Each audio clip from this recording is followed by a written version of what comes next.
Hi. So, listen, I've been hearing about Greek life my whole entire life, obviously, through, films about America mostly.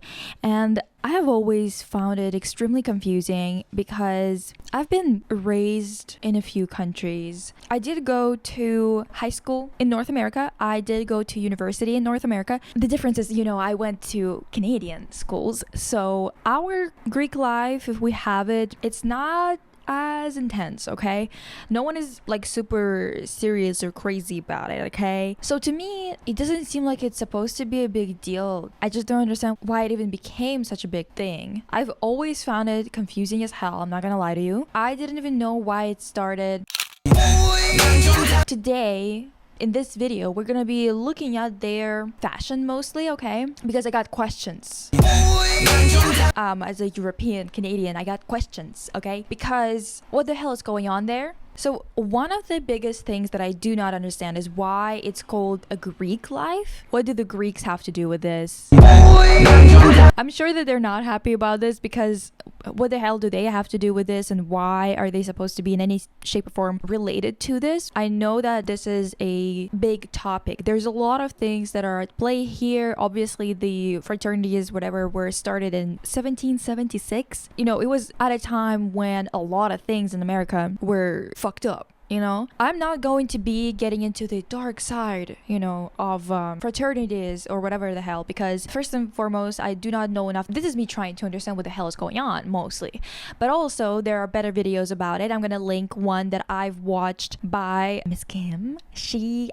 Her channel used to be for Harriet. I don't know if you're familiar with it. Maybe you were familiar with the previous name. In any case, the video is going to be linked in the description. It's more about, elitism and racism and other things like that are at play in all of those institutions. I want to specifically talk about the lingo, the fashion, and just kind of talk about things that are more visual about it, and why the hell it's even a thing, because it's so bizarre to anybody else in the world. Like literally every other country in the world is confused by this, especially non-anglophone countries. We are confused as hell and we don't know what the hell is going on with you. Like, why is it a thing? I genuinely thought that it was just kind of like more of a movie trope that you had, for example, yellow buses. I genuinely thought that it was just a movie trope, because why would you have all of your buses the same color? It just doesn't make any fucking sense. I don't know why I thought that, okay? And then I also thought that lockers are kind of like a little strange. I guess I had them in a Siberian school when I lived in Siberia for a while. I didn't have them in Cyprus. But in any case, I just think that there's a lot of differences even in terms of high school. But when it comes to Greek life, it just goes all the way to this next level of strangeness to me, okay? So the reason why it even interested me in any kind of way is I was scrolling on TikTok and I got some videos about Bama Rush. And I was like, what the fuck is Bama Rush? First of all, what is Bama? It's Alabama. Okay, and then the rush part, I'm like, okay, I heard that from the sorority girls that I knew in university. It's like kind of like a period of time when you get to know each other, like the sorority and the person who wants to become a part of it. It's such a strange thing to me that I genuinely do not understand why any of this is a thing. They oftentimes have to wear a specific t-shirt. There's like 2 designs, for example, t-shirt designs of their sorority that they want to pledge. There's even recommendations from Alabama Panhellenic Association. Why? Why is it this serious? Like, I don't understand. Everything about this is fucking weird to me. I'm gonna be honest with you, okay? Apparently, in the past few years, all the pledges, all the people that were hoping to get into a sorority started posting on TikTok, get readies with me, or their OOTDs. It kind of became like a popular thing. Since it's a week-long thing and a lot of people posted, it became somewhat of a reality TV situation, And they have a lot of crazy crazy rules when it comes to even meeting people in the houses and going to mixers and stuff like that. Like, you are not allowed to film anything. You're not allowed to have your belongings with you even. And I think that it might be a little bit more strict because there's been a rumor that a documentary is being filmed about it, which seems a little strange to me why they would be so unwilling to share information in terms of how things are ran, because it feels like the reason why they're doing it is because there's some shit going on that wouldn't look good. If you don't want people to be interested in it, just like act like there's nothing interesting going on, right? And they are not allowing people to wear things that can even remotely look like there's like a mic attached to them or anything like that. You would get automatically dropped if they even assume that you had some kind of recording device on you. Just so intense for no reason.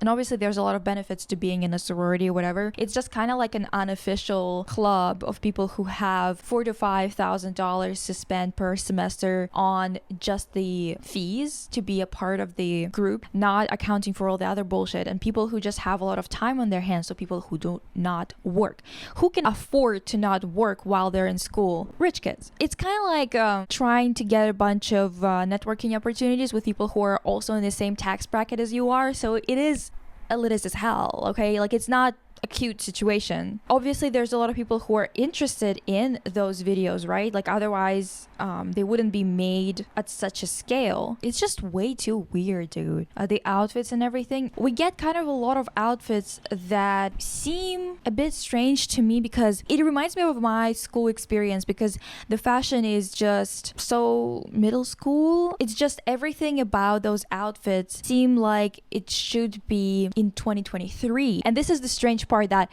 obviously a lot of people are watching this, right? And I don't know whether they're being serious or not, because it seems like they shouldn't be serious about it, but it seems like also they are, because how did they literally come from the past, from like 2013? Just explain it to me, why this fashion is a thing. One of the things that people have commented on was the fact that there's a particular skirt that is really popular, and there's an image of this boutique where they buy it, and there's a bunch of these skirts, and I just can't are they serious about, like, this is serious, this is seriously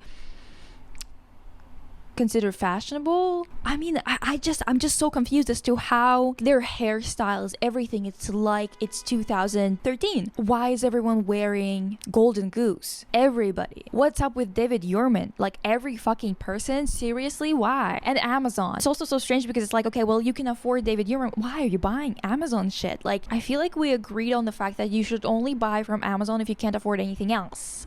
Right? So what's going on? It's like a parallel universe or something. I genuinely do not understand what the hell is going on. Just the fact that there are Greek letters being used, I was like, okay, maybe it was a Greek thing and they took it and made it more modern or something like that, and that's why they call it Greek life. No, people just used to learn ancient Greek a lot more often, I guess, in order to read the classics in the original language. And apparently that was kind of like a status symbol or something like that, and that's why it got picked up by the fraternities and sororities. But I still don't get it. Why would you call it Greek life? Greece should sue them for defamation, because what is this? I found this article where they explain the whole hashtag Rush Talk situation. Standout pledges from Bama Rush in 2021 included Emma McGowan, Haley Golden, Michaela Culpepper, and Ashley Stahl. In addition to showing off their Rush outfits and newly decorated dorm rooms, they chronicled the ups and downs of the entire recruitment process, from their months of preparation ahead of the event to their disappointment after being dropped by a house. In August 2022, a new group of prospective sisters became documenting their journey on TikTok, with many users on the app referring to them as members of Season 2. Major players that were unlocked included Ms. Ohio, Teen USA 2022, Kylan Darnell, Grayson Edmondson, and Grant Skies, also Shelby Rose. I just do not vibe with these girls, by the way, and like, not to be a dickhead, okay? I'm not saying that they're bad people or something, but the vibes are off, okay? And it's mostly because nothing like about them specifically as much as the Greek life in combination with like what it stands for, the surface level of it all, at the same time as the world is literally burning and we've got so many fucking issues. Maybe it's just my cynical self at this point because I'm just like sick and tired of fucking everything. Maybe that's why I cannot comprehend what the hell is going on. It's just such an interesting thing that because of social media being so popularized to the point where everybody has social media presence, we get to see this mini societies up close and see just how weird they can get, because there are so many controversies surrounding this as well, right? Even Bama Rush in particular, like nowadays, right? Not even the history of sororities and fraternities, which is already a mess, as you probably know. And if you don't, once again, just go watch the video that I linked. There's obviously a lot of people who just get cut for very particular discriminatory reasons. I'm gonna tell you a couple of things about the fraternities and sororities that were at the university that I attended that was in Canada, and it's not as intense, just know that. So even though this is already pretty bad, it's still not as intense. First and foremost, a lot of girls in sororities, I have noticed that a lot of them had issues with substance abuse, and like really bad ones, like they couldn't wake up in the morning without a substance. There's also, a lot of issues, like for example, fraternities creating a ranking site where they rank all the sororities and all the like based on looks or something. I don't even know how many people even participated in that, because to me it seemed like nobody did. But then I think that it's because I was just in my bubble of kooky artists, so I wasn't really paying attention to what the fuck engineering and business students were up to, and they are the messy ones. I don't make the rules. They're messy and they got a lot of incels. It is what it is. The guys that I've met who were from fraternities did not really enjoy them.